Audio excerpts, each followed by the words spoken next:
Bonjour, je réagis à chaud à plusieurs vidéos qui stigmatisent les boomers. Ah, les boomers, les voleurs, les exploiteurs, les profiteurs. Qu'est-ce qu'on n'entend pas? Ils touchent des grosses retraites, mais oui, des retraites énormes. Et qu'est-ce qu'ils payent? Eh ben, c'est nous les jeunes.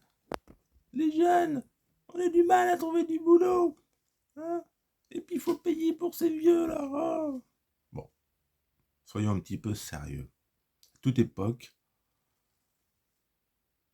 on a stigmatisé des groupes de personnes. Alors, sur le thème racial ou religieux,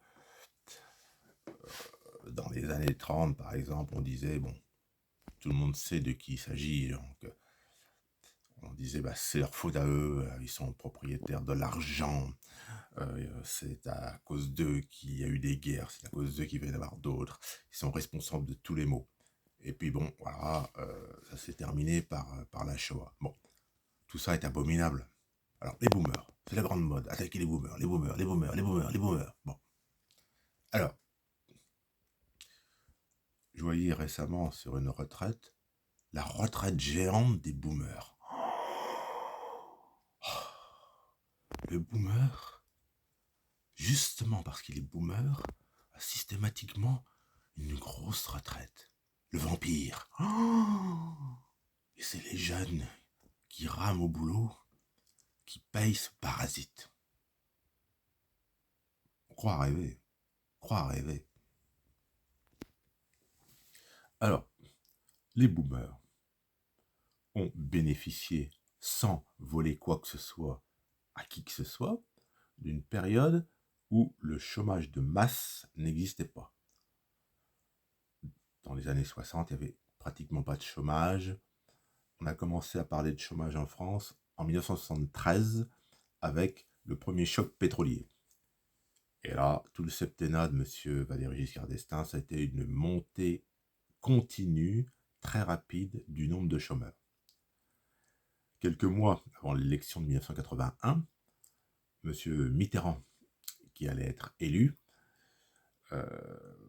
avait fait, ou plutôt ses soutiens avaient fait afficher donc sur les murs de Paris un beau placard avec la photo de M. Mitterrand où il disait « Si je suis élu président de la République, il n'y aura jamais 1 million de chômeurs en France, je m'y engage. » M. Mitterrand a été élu, on a très vite dépassé le million de chômeurs, et bon, l'affiche a très vite disparu des murs.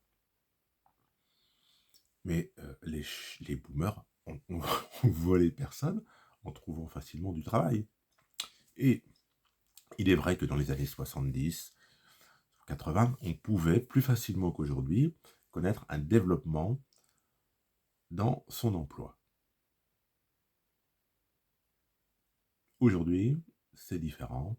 On est à 3 millions de chômeurs officiels, plus les gens qui sont radiés, les gens qui sont découragés. On est certainement à 4 millions de chômeurs. Mais ce n'est pas la faute des boomers.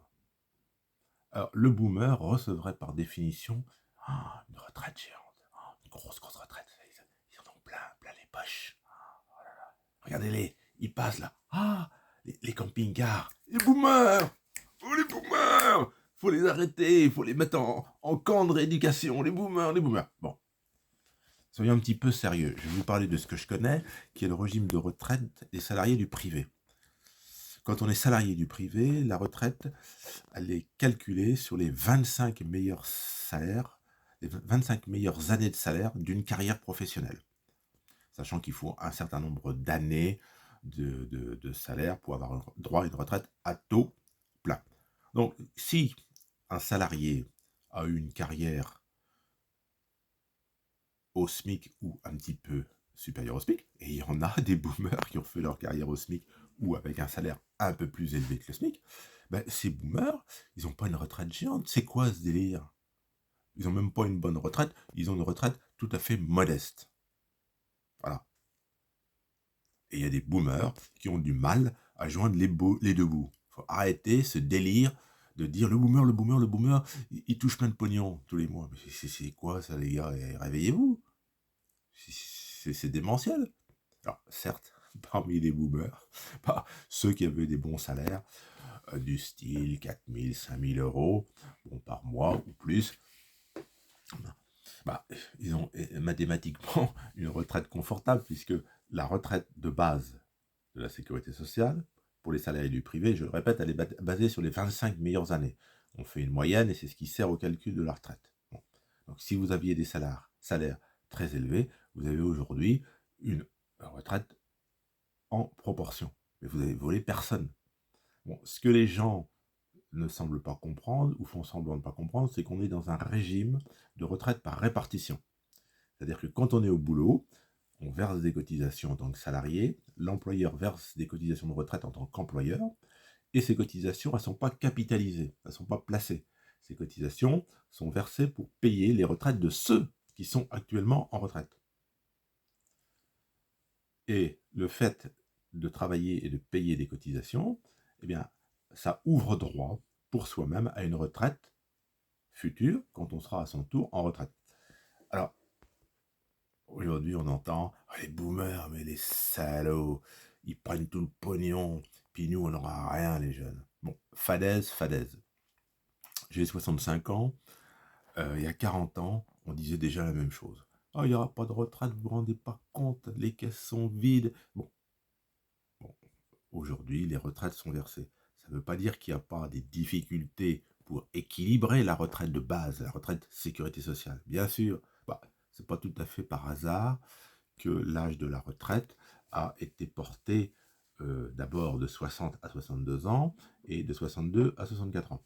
Alors, sur le plan politique, chacun en pense qu'il veut, on est pour ou on est contre. Hein. On pourrait tout à fait imaginer d'accroître les prélèvements sociaux, CSG, CRDS, sur les retraites de certains boomers qui ont une bonne retraite. Alors, reste à définir ce qui est bonne retraite, donc ça peut faire l'objet de discussions.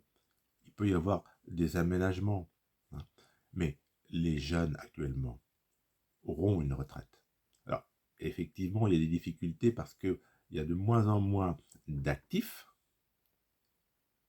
pour verser les cotisations qui permettent de payer les retraites. Mais j'ai travaillé dans une entreprise d'assurance. Donc, je ne vais pas faire de publicité pour cette entreprise, mais je connais un petit peu la problématique des retraites. Bon, ceux qui gèrent les retraites, ils savent bien que les générations de boomers, il y en a, allez, les boomers, ils en ont encore pour une dizaine d'années, peut-être 15, mais dans ce laps de temps, il va y avoir beaucoup de retraités qui vont décéder. C'est-à-dire le nombre de retraités qui n'a cessé d'augmenter ces 15 dernières années, ce nombre de retraités, donc le nombre de pensions à verser, va diminuer dans l'avenir. On le sait. Et derrière arrivent des générations qui sont moins nombreuses. Parce qu'on fait moins d'enfants depuis un certain temps. On en fait moins qu'on en faisait après la Seconde Guerre mondiale, de 1946 à 1960. Bon, ça c'est un facteur à prendre en compte. Donc, les jeunes, arrêtez d'écouter les Cassandres qui vous disent que vous n'aurez pas de retraite. Vous aurez une retraite. Bon. Ce qu'il ne faut pas perdre de vue, c'est que les gens qui critiquent le système actuel de retraite par répartition, c'est pas anodin. C'est des gens qui voudraient que ce soit chacun pour sa gueule. C'est-à-dire la retraite par capitalisation. Plus de répartition, on s'ouvre son compte, on place en assurance vie ou on investit en immobilier, on fait ce qu'on veut de son argent, on se fait chacun sa retraite. Bon, c'est un système qui existe aux États-Unis. Aux États-Unis, il faut savoir qu'il y a une petite retraite par répartition, et oui, petite retraite de base, mais le gros de la retraite, ce qui fait vivre les gens quand ils sont à la retraite, c'est leur retraite personnelle. Les fonds de pension, ce que les gens ont pu mettre de côté. Alors, il y a des gens qui se débrouillent très bien, d'autres qui se débrouillent pas bien, et puis il y a des faillites de fonds de pension. Moi, je me souviens de Enron, qui était une société géante aux États-Unis, qui a fait faillite en 2002. Bon, c'était considéré comme une société hyper solide, une des plus grandes aux États-Unis. Il y a eu une faillite frauduleuse. Bon, les gens ont tout perdu. Ils ont perdu leur salaire, puis ils ont perdu euh, l'argent qu'ils avaient économisé dans le fonds de pension Enron pour leur vieux jour. Ils ont vraiment tout perdu. Bon, en Angleterre, il y a eu des scandales également de fonds de pension qui ont fait faillite. Donc, que des gens veuillent faire de la pub pour la retraite par capitalisation, en stigmatisant les boomers qui seraient les vampires du système par répartition, c'est pas anodin. Hein, faut bien le comprendre. Puis, les boomers, on les critique. Mais les boomers, ils n'ont pas connu les 35 heures. Dans les années 60-70, et même début des années 80, on travaillait beaucoup plus que 35 heures. Hein. Et puis, la vie d'aujourd'hui, pour les jeunes générations, il y a des avantages sociétaux. On en pense qu'on est, on veut. On est pour ou on est contre. Mais le mariage pour tous qui existe depuis 2013, ça n'existait pas pour les boomers. La contraception qui est en accès libre aujourd'hui pour les mineurs, ça n'existait pas pour les boomers. L'avortement qui a été légalisé en France en 1975, il faut se rappeler qu'à l'époque, l'interruption volontaire de grossesse pouvait se faire jusqu'à 10 semaines de grossesse. Maintenant, c'est 14. Alors, chacun pense ce qu'il veut des lois qui ont libéralisé les mœurs. Mais il est incontestable que les mœurs, aujourd'hui, se sont libéralisées de façon phénoménale par rapport aux années 70, 80, même 90, et que les jeunes, aujourd'hui, profitent d'avantages, de liberté, dont n'ont pas profité les boomers. Ça, il ne faut pas l'oublier. Les boomers n'ont pas eu la vie aussi libre que l'ont les jeunes générations. Puis, dans les années 60-70, c'était pas comme aujourd'hui, il n'y avait pas le même confort matériel. Bah oui. Hein. Aujourd'hui, les jeunes, effectivement, ont du mal à trouver d'un emploi. C'est pas évident d'acheter de l'immobilier parce que c'est cher. Hein. C'est vrai. Hein. Mais il y a quand même un cadre de vie qui est différent. Il y a quand même des produits qui sont apparus, bon, comme la téléphonie mobile. Bon, les boomers n'en ont pas profité comme en profitent aujourd'hui les jeunes. Faut pas oublier ça. C'est vraiment minable de stigmatiser les boomers en disant « Oh là, les vampires, les profiteurs, ils ont tout eu, une vie de rêve, ils ont tout eu, tous les avantages, tout dans tous les domaines. Et puis les jeunes, ils ont rien et ils payent pour ces salauds. Arrêtons, quoi. Bon, je suis bien gentil, mais je trouve que des fois, faut pas pousser le bouchon trop loin, quoi. Hein. Arrêtons. Arrêtons de stigmatiser les boomers. Bon, il y a des boomers qui ont des petites retraites. Faut pas croire. Faut pas croire que tous les gens qui sont à la retraite, qui ont un certain âge, roulent tous en camping-car. Hein. Faut pas croire. Puis bon, vous savez, les boomers, c'est pas systématiquement des ogres. Hein. Il y en a qui aident leurs enfants et leurs petits-enfants. Moi, je trouve ça normal.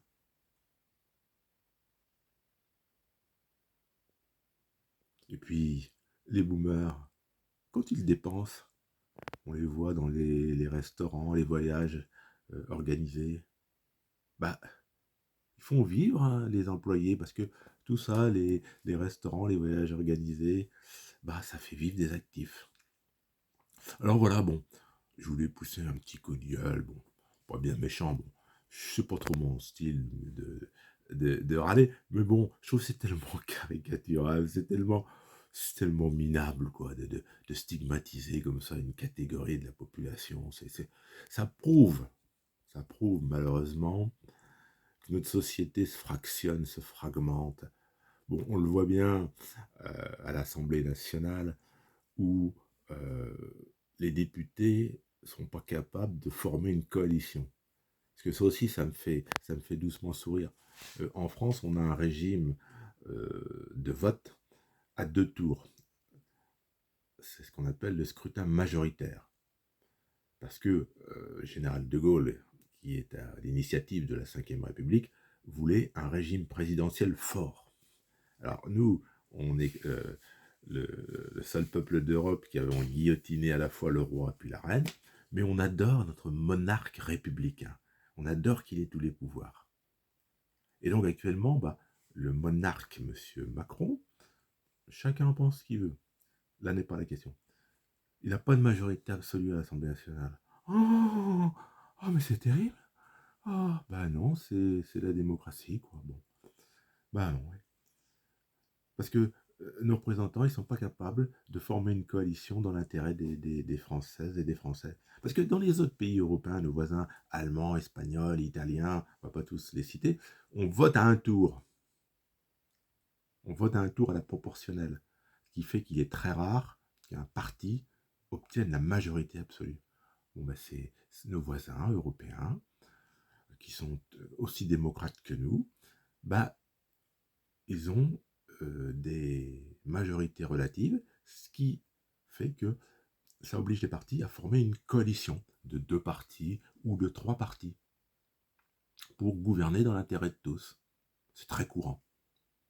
Mais nous, non, ah non, nous, faut un pouvoir fort, et puis bon, désigner des gens, là c'est les boomers, là, et ceux-là, les boomers, là, attention, hein, là, il faut les mettre au pas, ceux-là. Voilà. Donc en fait, on a, on a gardé un, un état d'esprit antérieur à la Révolution française, quoi. On veut un pouvoir fort. Voilà, le coup de massue. Voilà ce que je voulais dire. Alors, je vous invite bien sûr à commenter, s'il vous plaît, cette vidéo. Dites tout ce que vous pensez, votre analyse personnelle. Alimentez le débat. Merci.